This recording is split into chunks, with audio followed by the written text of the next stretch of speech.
Here we go, final hour of today's edition of the Chad Hasty Show, News Talk 95.1 FM and 790 AM KFYO. In studio with me right now, State Representative for HD 83, our good friend Dustin Burrows. Welcome back. Glad to be here. Yeah, glad to have you here. Everything going all right these days? Yeah, it's the summertime, which is always nice. Children are out of school, so get to spend more time with them, and that's always a lot of fun. Yeah, that's great. We went fishing in some Playa Lakes the other day. Oh, nice. So, always good. Yeah, very nice. Well, Dustin Burrows in studio. We've got obviously a lot to get into that is kind of going on behind the scenes and in front of some cameras. But first, before we get to state business, you were one of, if not the only, elected official who came out yesterday and publicly had a problem with the Lubbock Avalanche Journal and their decision to publish this cartoon that I think you and I both agree was despicable. Why did you decide to speak out on it? I've lived through a lot, in the last 4 years. I can remember after the Sandra Bland incident, there was a lot of public outrage. And I heard testimony and I saw very unfair characterizations of our police force. And I will tell you that watching that and seeing that fire being stoked and perpetuating this false narrative that our police are out murdering people of color, few weeks later, we saw the assassination of Deputy Goldforth. We saw the assassination in Dallas of our police. And I look back and I look at that false narrative and I just thought, this is irresponsible. And when I woke up in Lubbock, and actually saw the top of the opinion page depicting those same ideas, I found it completely disgusting, to be real honest with you, and so happy to say something about it. Yeah, I'm glad you did, and I think a lot of people are also glad that you did. And I know the sheriff, he was on this morning, said that he had spoken to you and that he was glad that you did. And so, to me, it ran afoul of the values that we should, and I think that we do, the majority of us do, have in this community. Chad, we have great police. We have wonderful presence. I mean, the people that I know where they interact on a daily basis, if they get pulled over, they need to talk to the police. They're treated with the utmost respect, utmost professionalism. And it was only a couple of weeks ago, here in this town where we saw our first responders, our law enforcement, the LPD, go over to a community because of a large water gun fight. They were completely disrespected, in my opinion. We saw the body cam footage. Completely disrespected by a few participants, in that neighborhood situation. Yeah. And I can imagine that, the impulse of anybody when they're disrespected, whether they're wearing the badge or not, it's hard to have self-control. But what we saw those men and women display was their professionalism, their training. They held it together. They didn't let the situation escalate. They did exactly what we would hope they do. And so when you sit there and you compare what happened just a few weeks ago, we should be complimenting and applauding and thanking our police for what they do and what they do at night. Thanking their families for putting their lives on the line. I've spent a lot of time working with injured officers. It's real. It happens. Just go talk to them and talk to their friends and they actually see this happen. So, to me, our community needs to be thanking our police. We respect them. We truly do. And to try to put this false narrative that our police are out to do some sort of criminal activity and desensitize a certain segment of the population to this idea, it's just wrong. Yeah. Visiting with State Representative Dustin Burrows, in that cartoon, they were trying to relate it to border issues. Now, how? I didn't see it. Yeah, and the larger point of the border. I want to get your thoughts because I'm guessing that the border is still going to be an issue coming up in the next legislative session. For those who don't know, the leading candidate for the president of Mexico, who could be elected, I think, in a few days as their election, is actively telling people, go to the United States. You have a human right to go to the United States. I kind of think that the conditions on the border are going to get a lot worse in the next coming year or two. What do you think that means for the legislature? Well, you also see the Democrats actively campaigning on making sure that, we defund any sort of border security. I don't know, I don't know what they actually lack in understanding of the situation down there, but every nation has borders. Every nation has immigration laws. You have to have it. We have a social welfare system here in the United States. We can't afford to just take everybody from the rest of the world and put on them. There are too few people paying the taxes to basically put more people on the rolls. It's an economic issue. I understand the left wants to make it a moral issue. They want to make it a touchy-feely heart issue, and that's fine. That's just maybe where they've become as a party. But, the hardworking men and women of District 83 in West Texas, they work hard for the money they have. They do not want to see it going to pay for welfare benefits and everything else for the rest of the world coming over here. When you have a president actively trying to push people to, come illegally in the United States, we've got to do something about it. I'm very proud of what Texas has done. We have stepped up. We have done a lot in the absence of a federal government, and we're going to continue to do that as long as we need to. Yeah, and that's what I kind of want to talk about too. How long and at what point do we need to put even more pressure on the federal government? Because my feeling is it shouldn't be us. It shouldn't be the state of Texas that's putting our taxpayer, our state money into this. It should be the federal government.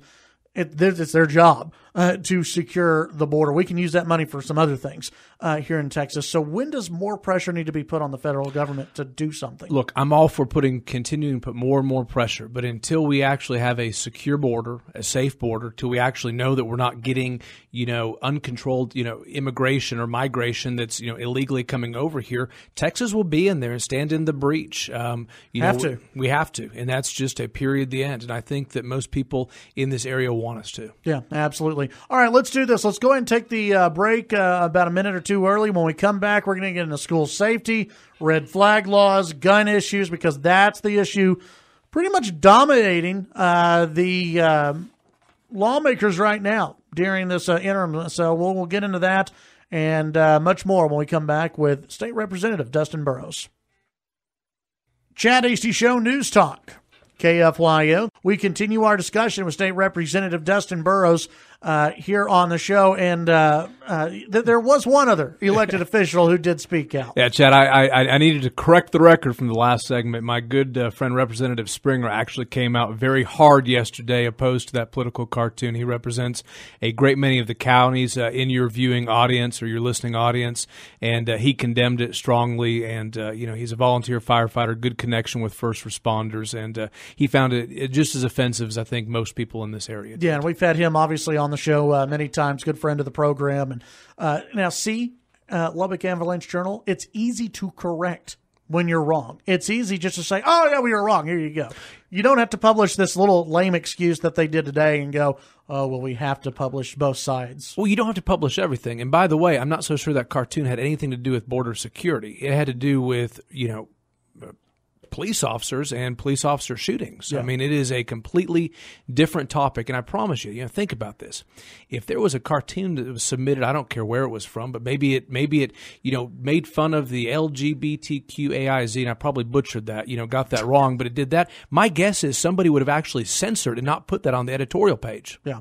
Yeah, you're probably right on that. Let's talk about guns, gun safety, school safety. After what happened in Santa Fe, Texas, Governor Greg Abbott came out and had some different ideas when it came to school safety. We'll go through some of them, but what were just some of your overall thoughts when you heard him come out with some of his ideas? I have the utmost respect for our governor. He is a thoughtful individual. He is, came out with some really good ideas, increasing police presence on our schools. I mean, can we actually provide some lunches or some places to cool off so you have more, police actually activity on campuses, which is a deterrent? Trying to identify, who these children are who are most likely, to become these serial mass murderers and intervene, get them the attention that they need, using social media monitoring, things like that. I mean, this is the way of the future, the technology that actually is working. One of the things that I have done is I've talked to not only our local law enforcement community, but many of the superintendents who have, schools in District 83. And we're talking small schools to large, schools. And I'll tell you, they're doing a great job, and they take this issue very seriously. And a lot of the things that Governor Abbott has proposed, from hardening our schools to actually, training our teachers to having more officers on campus, whether it's actually, police presence or, the on-campus officers. He has some great ideas in that package. Well, what are you hearing from some of the school districts? Because you've got, a wide array of school districts. Yeah. And as you know, we'll see editorials from the Dallas Morning News, Houston Chronicle, and others that say, yeah, let's add more police into all these schools. You can't do that in some of these schools that only have, a few hundred kids or 1,000 kids at most. They just don't have the money to do it. So what's their answer? What would they like to see? Well, so one of the things I think, Governor Abbott hit the nail on the head is the school marshal program, where we're actually going to have, certain more qualified teachers who are going to have firearms. Unfortunately, the law right now requires them to have those firearms locked away where they can't get to them when they need. And also it has a threshold where there's only a few of these, per student population. It's a limited. He's going to lower that threshold so there can be more school marshals and allow the, teachers or the marshals to actually have, be armed when they need it. And you talk to some of my smaller school districts, they're not going to have, resource officers. They don't have the funding available. And quite frankly, they're just not going to be there. School marshals are their school security, period, the end. And so these improvements have been very, well received by my superintendents in my smaller counties. And as you know, we do have some school districts that allow teachers just, hey, carry. If you want to carry, you can carry. What's the difference between that? If you're a teacher and you have a license to carry, you can carry on campus, and the school marshal program, and is one better than the other? Well, the marshal's program's got a little extra training to it. And, one of the things that I've kind of learned talking to, the law enforcement community is you have your, people who are going to be more offensive. A situation who breaks out, your, resource officers, if they're available, that's what you're looking for, your offense. You're actually going to go find the shooter and actually do that.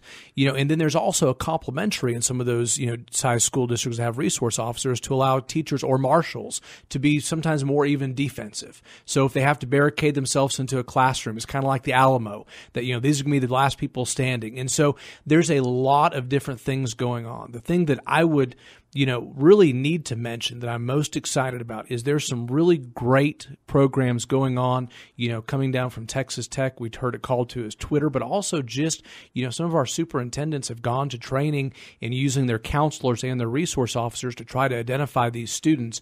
And I can't get into the details of it because these shooters are smart and they communicate. And some of the things that they're doing are really sophisticated and good. But, I'm very encouraged by the steps that have been taken by my superintendents in this district, to come up with ways of doing this identification, getting these children the help they need and potentially removing them from the classroom setting where they could be a danger to the children and the teachers. From what you've heard, is the program that Texas Tech has developed, I know it's been rolled out here, how far away is it from being ready to roll out statewide? I don't know the answer to that. I haven't actually, asked that question. I know it's in enough school districts, and the people who are using it say it's working. The metrics that I've gotten back from Texas Tech, show that it's working. Some of the HIPAA concerns, you can't actually get into the details of what all has happened. I mean, some of the information that, they've got would be great to come out and share the public, hey, this is what's going on. Here's how we figured it out. Here's what we did. But they can't share that because of privacy concerns. But I think it could be replicated statewide. Is there a concern, and I call this almost the TSA effect, where, after 9/11, everybody was like, yes, we want more security. We want more security at the airports. And then, once we were delayed by having to take off our shoes, we got mad. And we were like, hey, we don't want to take off our shoes. We don't have to wait. With this program that, may be rolled out, is there a fear that parents are like, yeah, we want to do anything possible to prevent a school shooting, but don't label my kid now. Don't do that because my kid's perfect in every way. Yeah, no, of course that's going to happen. And I think the educators are very well aware that that is going to happen. We talk about hardening of our schools, which is more of a military term of things they were doing for soft targets. And that can be everything from just having door locks, which some of my schools are just now in the last 6 months actually putting on, to cameras, to even metal detectors. But you say hardening, and I've said that publicly, and people have said, don't make them look like prisons. Yeah. The same people who are wanting us to take measures to make sure that schools are secure.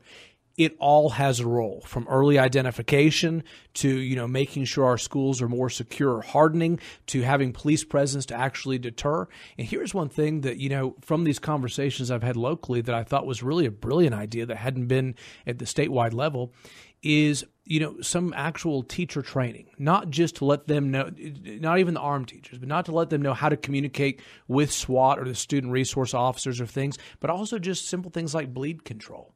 I mean, you're going to have bad incidents that happen in the future. No matter what steps are taken, unfortunately, we can't stop everything.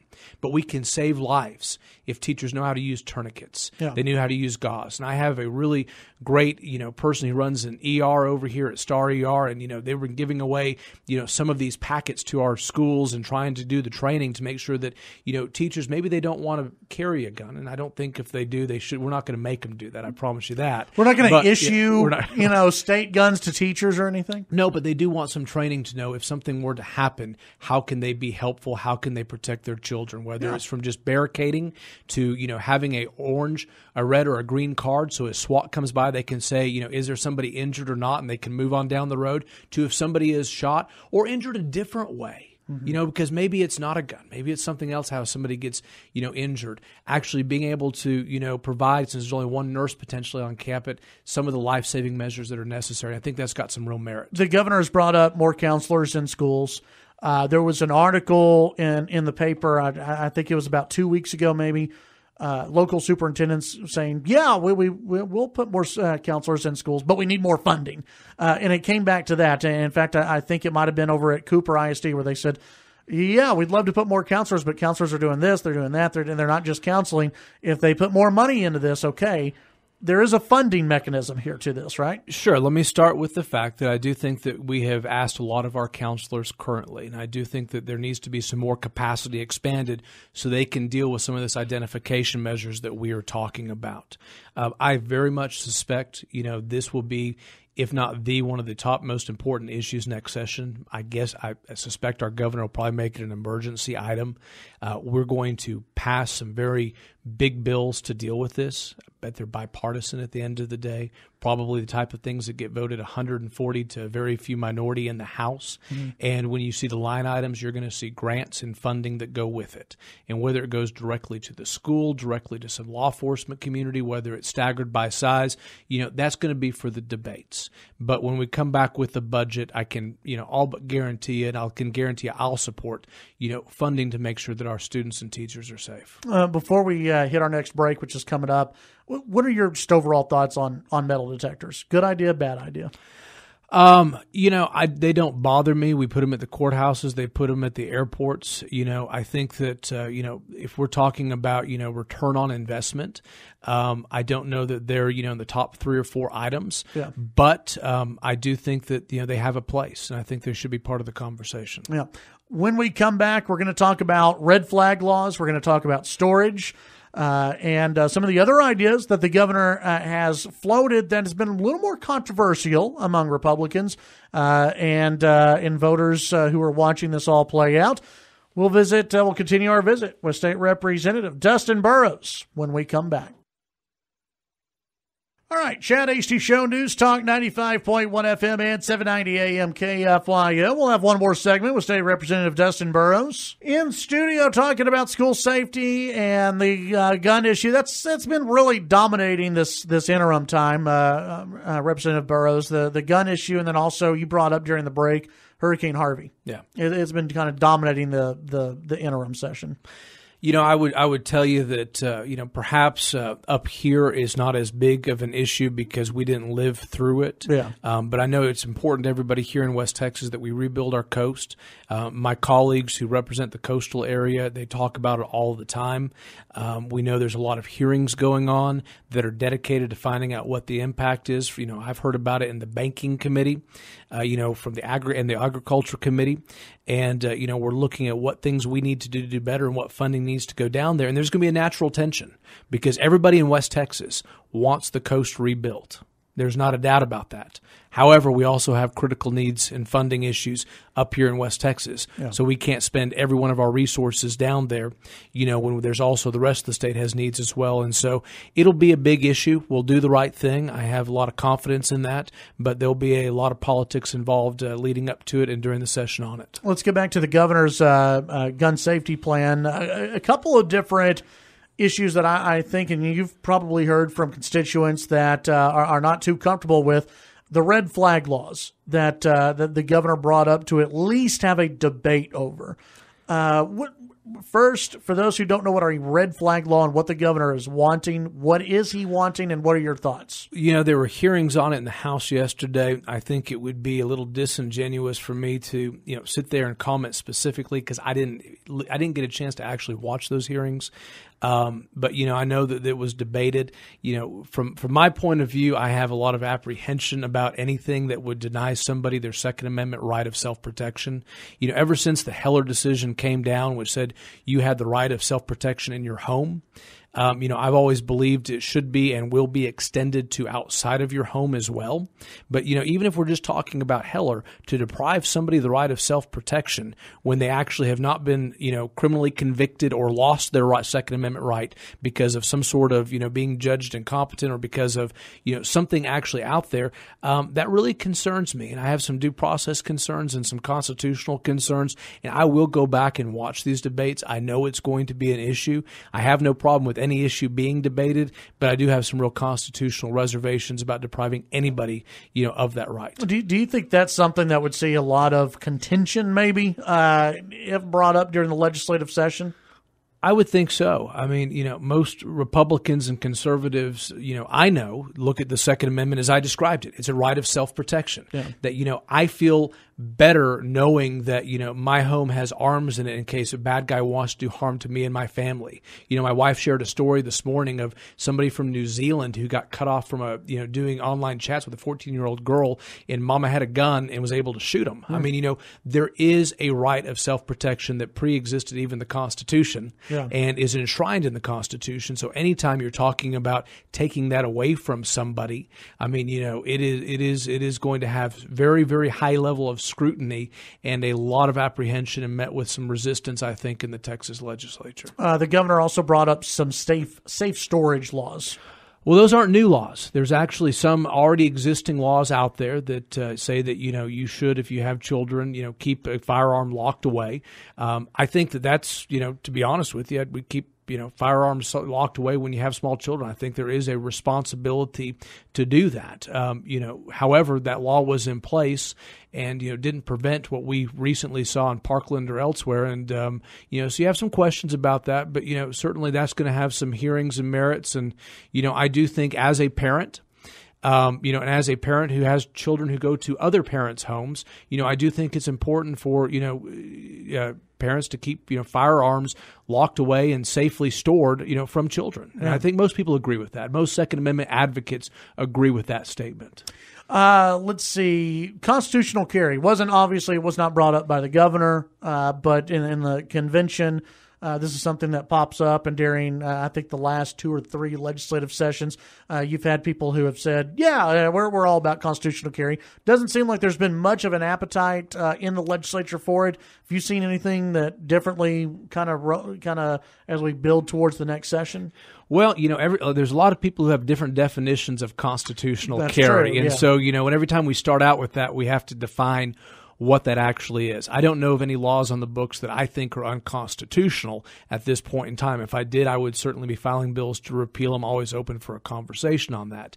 If your definition of constitutional carry is to let 16-year-olds and convicted felon rapists, walk around with guns, I'm not for that. I mean, and I get the Second Amendment. I mean, we can talk about it all day, but I'm not for 16-year-olds, having guns. Now, if there are people who have served their time and been adjudicated and vindicated, and we want to restore more of their Second Amendment rights, and we think we can do a better job of that, I'm open for that conversation. Always have been and will be. And, again, if we go back to what the Second Amendment is, and I'm being repetitive, but I think it's really important. It is a right of self-protection. It pre-existed the Constitution, but it's also now guaranteed in the Constitution. It's something that we take very, very seriously. And to deprive anybody of a right of self-protection, it needs to be met with high levels of scrutiny from the legislatures and lawmakers, and we need to make sure that we have, we need to make sure we don't have anybody being deprived of that right that doesn't need to be. Before I let you go, I want to ask you about the Democratic Convention. In my mind, if a Democrat is going to win statewide office here in Texas, they've got to run to the middle. You mean they've got to lie? Yeah, and in this past convention, they're running further and further to the left. They embraced a ban on what they called assault-style weapons.